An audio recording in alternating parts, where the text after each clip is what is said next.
bugungi videoda sizlar bilan qanday qilib tanani 24 soat ichida o'zini tiklash funksiyasini faollashtirish haqida gaplashamiz.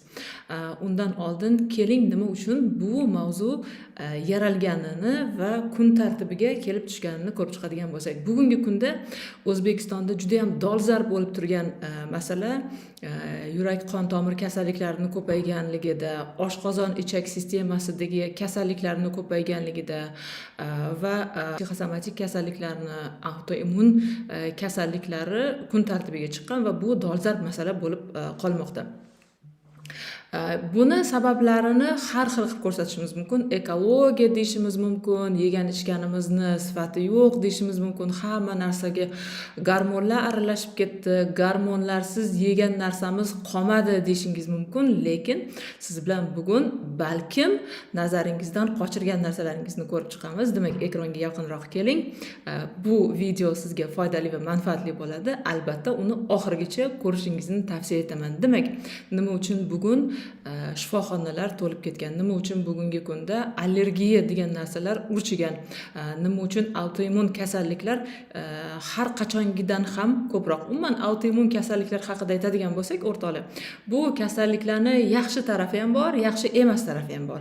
Yaxshi tarafi shundaki, siz autoimmun kasalliklar bilan indamasdan 30-40 yil yashashingiz mumkin. Ya'ni ular birdaniga shop etib o'ldirib qo'ymaydi. Autoimmun kasalliklarni bilasizlar, u gipertoniya, qon bosimini balandligi, sahr kasalligi va shunga o'xshagan kasalliklar. Ya'ni bu kasalliklar sizni o'ldirmaydi. Aslida bu kasalliklarning bir yaxshi tarafi ham bor. Qay ma'noda? Hatto bu o'zingizga ozgina-ozginadan bo'lsa ham pul chiqarib turasiz-da. Davleniya tabletkalari, aptekaga borasiz, davleniyani o'lchatasiz, hamshiralarga borib ukol qo'ydirib turasiz. Ya'ni ozgina bo'lsa ham o'zingizga bir sillay rahmda bo'lib turasiz-da, pul chiqarib turasiz. Ya'ni sizni pul chiqarishingizni tarbiyalab turadigan narsa. Xo'p, hazil bilan o'rtoqlar. Baribir bugungi kunda mana shunday казалось бы kasalliklarsiz yashashimiz mumkin-da. Qarilikka yoki keksalikka mana shunday kasalliklarsiz kelishimiz mumkin. Zotan bizni tanamiz, organizmimiz o'zini o'zi tiklay oladigan juda ham kuchli, mukammal va aqlli organizm hisoblanadi. Ya'ni yaratgan egam odamni tanasini, nafaqat odamni tanasini, butun dunyoni, butun tabiatni bekamu ko'st qilib yaratgan. Demak, bizni tanamiz o'zini o'zi tiklay oladi. Mana ustalarning instrumentlari, agar usta instrumentlariga kerakli parvarishni bersa, ularga e'tibor berib tursa, aytaylik shu pichoqlar deysizmi, qaychilar deysizmi, ular o'tkir bo'lib o'zlarining ishlariga yaroqli bo'ladi, to'g'rimi? Qachonki usta o'zini instrumentlariga befarq bo'lsa, e'tibor bermay qo'ysa, pichoqlar zanglab, qaychilar o'tmaslashib qoladi. Ya'ni o'zini ishini bajara olmay qoladi, to'g'rimi? Xuddi shunday qilib odamni organizmini himoya qiladigan, har xil tashqi ta'sirlardan himoya qiladigan, qutqaradigan va kerak bo'lsa kirib kelgan любой tashqi tanalarni, virus, bakteriya, zamburug'lar, hattoki parazitlarni ham o'ldirish qudratiga ega bo'lgan immunitet degan bizning himoyachimiz, biz tanamizga parvarish bermaganimiz sayin slabiy bo'lib, kuchdan qolib, ozgina shamollashda ham bizga yordam bera olmay qoladi. Immuniteti mustahkam odamlarni ko'rgansiz, bir uy to'la gripp bilan kasallangan odamlarni orasiga solib qo'ysangiz, immuniteti mustahkamiga hech narsa bo'lmaydi. Har xil hattoki o'ta yuqumli kasalliklarni o'chog'iga solib qo'ysangiz ham, rostakasimga immuniteti mustahkam bo'lgan odamlar mana shunday sharoitlarda ham yashab qolishadi, kasal bo'lmasdan. Endi nima sabab bo'ladi mana shu immunitetni zaiflashishiga, bizni himoya qila olmay qolishiga? Tushundik, biz tanamizga bee'tibor ekanmiz. Mana shuni natijasida demak immunitet susayib ketar ekan. Immunitetni susaygani qanday bilamiz? Ya'ni uni qanaqa ko'rsatkichlari bor? Tanamizda energiyani kamligi. O'rtoqlar, oddiy misol, bizni hattoki biron narsani xohlamasligimiz, tinch o'tiraylik deb bir narsaga erinamiz, qilgimiz keladi. Ertaga qilaman degan narsamizni ertangi kun kelishi bilan уже qilgimiz kelmay qoladi. Ya'ni quvvatsizlik, quvvatni yo'liga, bizni quvvatimizni yo'liga biron narsa казалось бы xursand qilishi kerak bo'lgan narsaning xursand qilmasligi, bizni xafa qilishi kerak bo'lgan narsaning xafa qilmasligi, rashkimizni keltirmasligi, biron narsaga intilishni xohlamaganligimiz bu bizning energiyamizning pastligini bildiradi. Energiyaning o'ta pastligining yana bitta ko'rsatkichi odam doim jahldor va asabiy. Ikkita gap ko'p, bitta gap oz. Xullas, bu odamlarni hech narsa bilan xursand qila olmaysiz. Demak, mana bu narsa organizmda energiyaning, quvvatning pasayib ketganligini anglatadi. Quvvatning pasayib ketganligi esa immunitetning zaif ekanligining ko'rsatkichlaridan bittasi. Demak, nima bizni immunitetimizni yeydi? Yuqorida sanab chiqqan narsalarimiz shubhasiz ta'sir qiladi. Ya'ni ekologiyani yaxshi emasligi, yeb ichishimizning yaxshi emasligi, bundan tashqari yana bitta aslida juda ham katta ta'sir etadigan narsa bor. Bu narsani bugungi kunda kvant olimlari va neyrobiopsixologiya ham isbotlab berdi. Bu odamning o'zi bilan o'zi gaplashishi. Odam o'zi bilan o'zi gaplashganda qanday gaplashadi? Siz o'zingiz bilan gaplashayotganingizda qanday gaplashasiz? Siz o'zingizga qanday hikoyalarni sotdingiz? Siz qanday hikoyalarni sotib oldingiz? Siz o'zingizni nimaga ishontirdingiz? Boshqalar sizni nimaga ishontirdi? Siz eshitgansiz, voy, sen bolani deb qaddim bukildi degan odamlarni beli bukilib, bellarida grija bo'lganliklarini eshitdingiz. Seni deb tomim ketib qoladi degan odamlarni aqldan ozganini eshitdingiz. Senlarni katta qilaman deb hamma tishlarim to'kilib ketdi, duch kelmagan kasalligim qolmadi degan odamlarning boshlarini kasalliklardan chiqmayotganliklarini kuzatyapsiz. Oldingilar aytishgan tilingga ehtiyot bo'l, og'zingdan chiqayotgan gaplarga ehtiyot bo'l, farishta hamma gapga omin deydi, yaxshi gapga ham, yomon gapga ham farishta omin deydi, ehtiyot bo'lib gapir degan gaplarni eshitgansiz. Lekin biz tekinga olgan narsalarimizni qadri qiymatini bilmaymiz-ku. Bu gapda gapiraveradi, odamlar aytaveradi deb o'tib ketamiz. Lekin mana shu gaplarning haqiqiyligini bugun neyrobiopsixologiya va kvantova psixologiya, kvantova fizika, metafizika isbotlab turibdi o'rtoqlar. Va mana shu narsalarni tekshirib, исследовать qilgan исследованиялari, ya'ni izlanishlari, tadqiqotlari evaziga Nobel mukofotiga ega bo'lgan insonlarni ham bilasiz, professorlarni, doktorlarni ham bilasiz. Ya'ni masalan, yapon olimlari, Amerikan olimlari, ya'ni qaysiki odam bu hayot meni belimni bukdi degan odamlarni beli bukilib, bellarida har xil grija bo'lgan kasalliklarini eshitdik. Sen bolani deb men aqldan ozayozdim degan odamlar, masalan, farzandlariga shunaqa deydi-ku ota-onalar. Senlarni deb men aqldan ozayozdim, senlarga o'rgataverib o'zimda qolmadi degan odamlarning demensiya bo'lib qolganliklarini isbotlab bergan olimlar bor va bugungi kunda bu narsani demak neyrobiopsixologiya ham isbotlab turibdi. Ya'ni siz u biz kun davomida o'zimizga nima deymiz?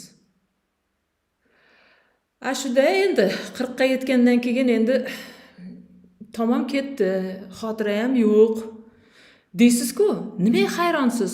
Shuncha o'qiyman, bugun yodlagan suram ertaga esimdan chiqib ketadi.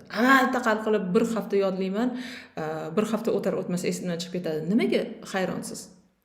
Xotirangiz sustligiga nimaga hayronsiz? Bo'ldi endi 40 ga keldik, 40 ga kelgandan keyin undan u yog'iga o'zi es pasayib ketadi dedingiz-ku. Sizga shunaqa deyishdi, siz shunga ishondingiz.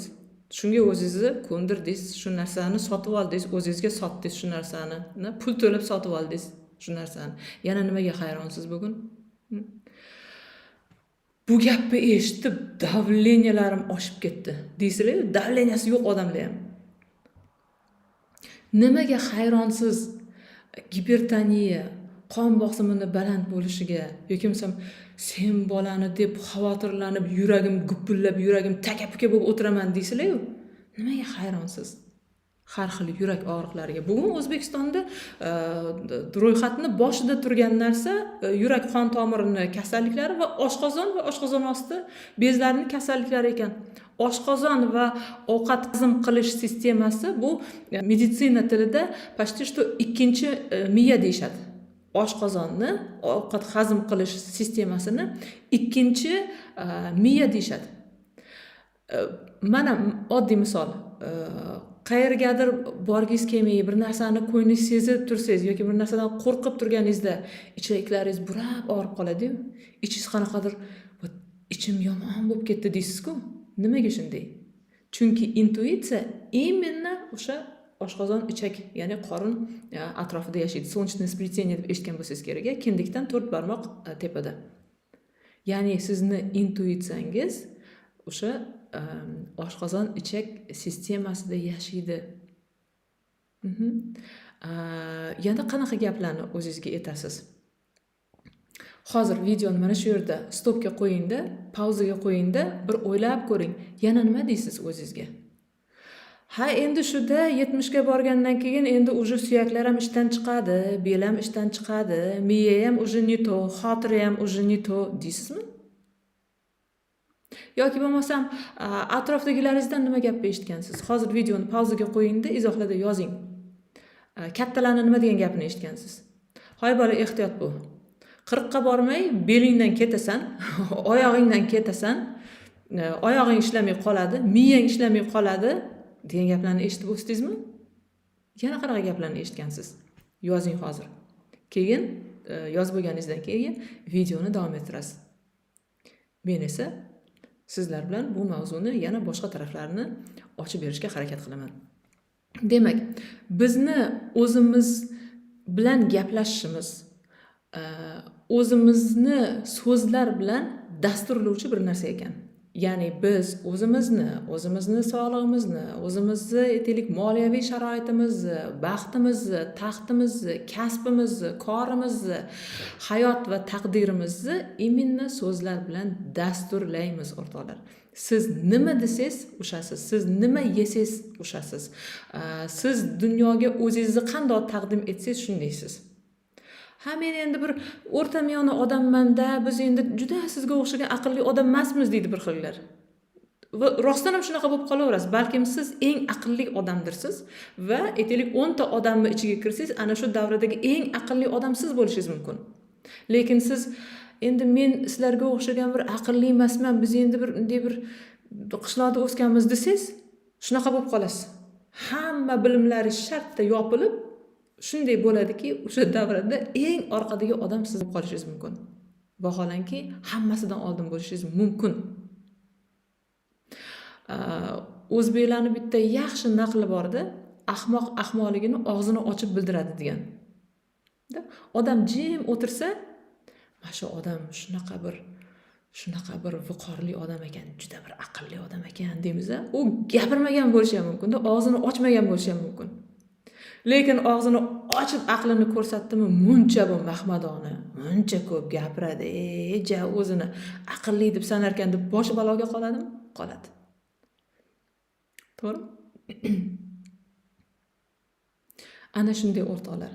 Biz har bitta og'zimizdan chiqayotgan gapga nihoyatda ehtiyot bo'lishimiz kerak. Barcha dasturlarim ishtirokchilariga, jonli efirlarimning qatnashchilariga doim aytaman. Farishta amin deyishini xohlamagan gapni og'zingizdan chiqarmang. Qaysi gapingizga farishta amin deyishini xohlamaysiz? Ana shu narsani aytmang, joningizdan o'tib ketsa ham aytmang. Voy, oyog'im og'riyapti-da. Og'rib turgan narsani qanday og'rimaydi deb aytay deydi-da bir xilgilar. Voy, belim og'rib turibdi. Og'rigandan keyin og'ridi deyman-da, og'rib turgan bo'lsa ham qanaqasiga og'rimadi deyishim mumkin. O'rtoqlar, joningizdan o'tib ketsa ham aytmaslikka harakat qiling. Dunyoni bizni eshitib turgan insu jinslarni sizni har xil kasalliklaringizga guvoh qilmang. Ular ham qayta takrorlab sizni aytaylik kasalligingizni, baxtsizligingizni, yetar-yetmasligingizni qaytarib takrorlab mustahkamlayvermasin. Nimaga takrorlayverasiz? Mana shunaqa o'zingizni cheklovchi, kasal qiluvchi kasal bo'lib kasalligingizni bekitaman siz isitmasini bekitgani kabi nega?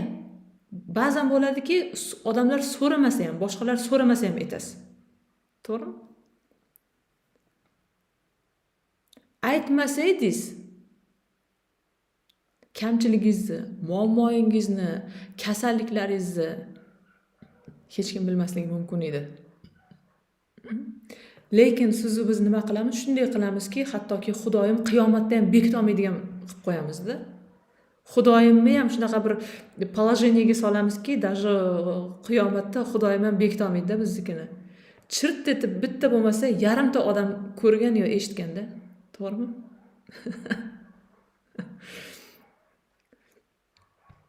Yo bitta yo hech bo'lmaganda yarimta odam eshitganda, aytmay tura olmaymiz-ku. Shunday maqtanamiz-ku. Nechta kasalligimiz doktorga borsak, mana buni ham topib berdim, mana buni ham topib berdim, mana buni ham topib berdim, mana bu ham bor ekan menda, mana bu ham bor ekan desa, o'zimizcha o'ylaymiz, hozir bizni eshitib o'tirgan odam, qara-ya, shuncha narsaga chidab yurgan senga qoyil deb yuborishni xohlaymiz-da. Ana shu gapni eshitish uchun o'rtoqlar, kasalliklarga, qashshoqliklarga, yetar yetmasliklarga tayyormiz. Odamlarning bizga senday, boshqa odam seni o'rningda bo'lgandacha davni o'zini osib o'rgan bo'lardi degan gapni eshitishni xohlaymiz-da. To'g'rimi? Nima uchun shunaqa gaplarni deb kasal bo'lishga rozimiz? Nima uchun bizga boshqa odamlar g'amxo'rlik qilishlari uchun kasal bo'lishga rozimiz? Nega? Bugungi kunda kvant psixologiyasi, kvant fiziologiyasi, neyrobiopsixologiya odamlarning juda neyroplastichniy ekanligini ko'rsatib beryapti. Ya'ni bizni hamma narsani regulirovka qiladigan, kerakli signallarni beradigan markaziy asab tizimimiz boshlig'i miyajon o'ta keksa yoshda ham plastichniy ekan, egiluvchi ekan. Miya даже keksayib qolganda ham yangi narsalarni o'rganishga, bitta narsalarni 90 yildan beri bir xil qilishga o'rganib qolgan narsalarni yangitdan qilib ko'rishga tayyor ekan. Faqat siz bizni o'zimiz qo'ymas ekanmiz-da o'rtoqlar. Nima uchun? Чтобы bizga g'amxo'rlik qilishsin. Agar otdagina bo'lib chopib yursam, hech kim menga yaxshilik qilmaydi-da. Hech kim menga xolis qalay, yaxshimisiz, bormisiz, tuzumisiz deb so'rab kelmaydi-da. Ana shu 5 begona odamlarning yoki qo'ni-qo'shnining bizga ichlari achishlari uchun o'rtoqlar har xil kasalliklarni 30 yillab, 40 yillab ko'tarib yurishga rozimiz. Turmush o'rtog'imiz orqamizga bir tepib haydamasligi uchun bolalarimizning kasal bo'lishiga rozimiz. Bolalar kasal bo'lsa, xotin billada, xotinni haydab yormaydi, qaynona-qaynota ham kelinni haydab yormaydi. Shuning uchun arziydimi bolani kasal qilish? Shuning uchun arziydimi siz o'zingizni aytaylik kasal bo'lishingiz? Bu bola chaqa sizdan xabar olishligisi uchun, qo'ni-qo'shni sizdan xabar olishligisi uchun, ya'ni mana shunaqasiga mehrga, e'tiborga ega bo'lish qanchalar? Nahotki shunchalar bizga qiziq emas o'rtoqlar, o'zimizni oyog'imizda yurib turishimiz, o'zimizni aqlimizni bus-butun bo'lib hech kimga kunimizni qolmasligi nahotki shunchalar qiymatsiz.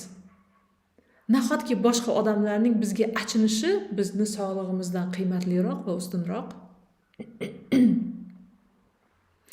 Agar siz tanangizga xalal bermasangiz, tanangiz o'zini o'zi lubboy vaqtda tiklay olar ekan. Endi tabiiyki 60-70 yoshga o'sha bir buket narsa bilan kirib kelganimizdan keyin 2 soat ichida tanangizni 40 yosharday bo'lib qirchillama bo'lishini kutmang. Lekin tana agar unga ishonsangiz, agar uni qo'llab-quvvatlasangiz, agar uni parvarishlasangiz, u sizni hayron qoldiradigan darajada sizga do'st. Sizni o'zingizga sizdan-da ashaddiy va yovuz dushman yo'q.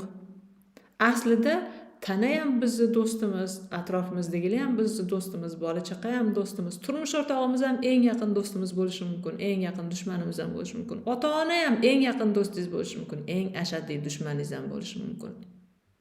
Xuddi shunday qilib hamma narsa, tanangiz ham do'st va yoki dushman. Agar siz tanangizga dushmanlik qilaversangiz, tanangiz ham sizga dushmanlik qilishiga to'g'ri keladi. Lekin tanangiz xohlab dushman bo'lmaydi, majburlikdan dushman bo'ladi.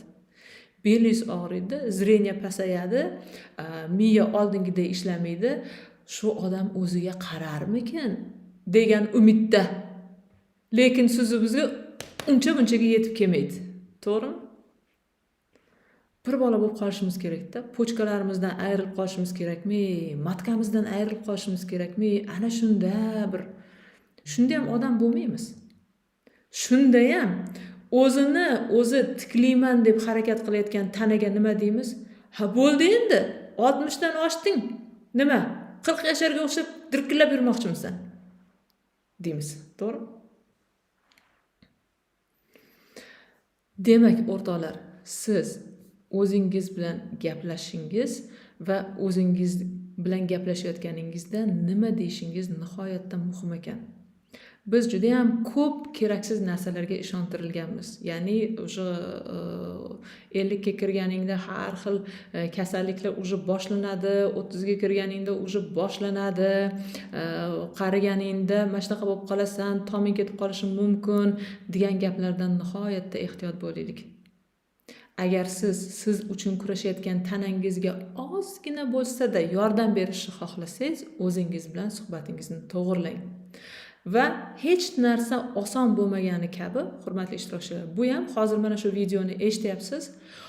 Men hecham endi bunaqa demasligim kerak ekan. Men hecham endi bizni urug'aymog'imizda hamma saxir. Bizni urug'aymog'imizda hamma yoppasiga oyoq og'ri, bosh og'ri, gemoroid demaymiz ekan. Bo'ldi, va shu bilan hamma narsa yaxshi bo'lib ketar ekan. Emas, o'rtoqlar, bu shunchaki boshlanishi. Va siz mana shu narsadan mustahkam bo'lishingiz kerak. Birinchi 24 soat o'zingizga yaxshi gaplarni aytib, o'zingizni ko'ndiring. Ertaga 23 soat, keyin 22 soat, keyin 20 soat, keyin 19 soat, ya'ni kamayib boraveradi va siz bunda mustahkamlanib ketaverasiz. Lekin har qanday ishning boshida siz u ishga 100% kirishingiz kerak bo'ladi. 24 soat o'zingizni yomon gaplardan tiyishga harakat qilib ko'ring, o'rtoqlar. Kuzating, kun davomida nimalarni o'ylaysiz? Kun davomida nima deysiz? Oynaga qarab nima deysiz? Vau, endi bunaqa bashara bilan senga hech kim uylanmaydi deysizmi? Yoki bo'lmasam bunaqa qiyshiq tishlaring bilan senga yigitlar qaramaydi deysizmi? Nima deysiz? Bundan keyin o'zingiz bilan qanday gaplashasiz? Hozir videoni mana shu yerda to'xtatingda, pauzaga qo'yib yozing. Bundan keyin o'zingiz bilan qanday gaplashasiz? Bundan keyin o'zingizni qanday so'zlar bilan dasturlaysiz? Bundan keyin o'zingizni salomatlikka dasturlaysizmi yoki bo'lmasam yana darshi kasallikka dasturlaysizmi? Lekin o'rtoqlar, salomatlikka dasturlaganingizda bitta nito tarafi bor. Nito tarafi shundaki, siz paket narsalarni ko'tarib kelayotgan bo'lsangiz, yaxshi yurgan bo'lsangiz, rovna, tekis yurgan bo'lsangiz, hech kim sizga kelib yordam beraydi demaydi-da, shunisi bor. Agar bundoq belingiz bukilib, voy deb ozgina inq deb qo'ysangiz, shundoq odamlar mashinasidan tushib, keling onaxon yordam berib olaman, keling otaxon yordam berib olaman deydi, lekin bag'i ham bor. O'shaning uchun o'ylab ko'ring. Nima bo'ladi? Shunday qilib, o'rtoqlar, siz so'zni kuch-quvvatiga e'tibor bermasligingiz mumkin, lekin bugungi kunda dunyoning eng top notch bilimlari va yo'nalishlari bu narsani isbotlab turibdi. Agar sizga bugungi videodagi ma'lumotlar yoqqan bo'lsa, sizdan bitta like, podpiska va bunday ma'lumotlarni ko'proq va bardavom eshitishni xohlasangiz, sizni Telegram kanalimga taklif etaman. Chunki Telegram kanalimda bu mavzularda biz tez jonli efirlar o'tkazib turamiz. Tez har xil video va audio darslar tashlab turaman. Bu yüzden sizni ham Telegram kanalimizga taklif etaman. Telegram kanalining silkasini ushbu video описаниесidan topasiz va men siz bilan keyingi videolarda ko'rishguncha sog' bo'ling, salomat bo'ling deb xayrlashaman.